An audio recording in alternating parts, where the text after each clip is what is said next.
Pastor గారు నువ్వు ఇంట్లో లేకపోతే నిద్ర పట్టదు అంటది. నేనుంటే అంట హాయిగా నిద్ర పట్టిద్ది అంటది. ఎందుకు వేస్తారు అంట. నువ్వు లేకపోతే మొత్తాన్ని గురించి నేను ఆలోచన చేయాల్సి వచ్చింది, పూర్తి బాధ్యత నేను వహించాల్సి వచ్చింది.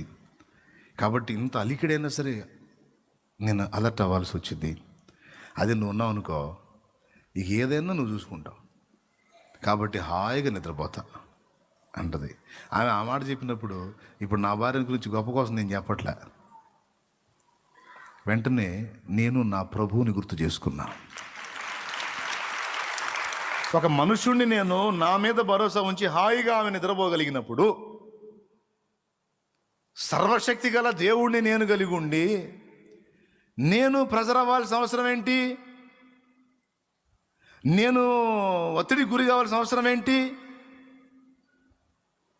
అంటే ఆయన బలహీనుడైతే నేను ఆలోచించాలి, శక్తిహీనుడైతే ఆలోచించాలి, ఆయన లేకపోతే లేనివాడైతే నేను నిద్రలో గాయాలి. ఆయన ఉన్నవాడు, అన్ని వేళలో ఉన్నాడు, అన్ని కాలాల్లో ఉన్నాడు, అన్ని పరిస్థితుల్లో ఉన్నాడు, అన్ని స్థలాల్లో ఉన్నవాడు. ఇప్పుడున్నాడు, నిన్నున్నాడు, మొన్నున్నాడు, భూమి పుట్టక ముందున్నాడు, ఆది అన్నది లేనప్పుడున్నాడు, రేపున్నాడు, ఎల్లుండున్నాడు, రాకడలో ఉన్నాడు, ఆ తర్వాత 1000 ఏళ్ల పాలనలో ఉన్నాడు, ఆ తర్వాత నిత్యత్వం అంతా ఉన్నాడు, ఉంటాడు, ఉన్నవాడు.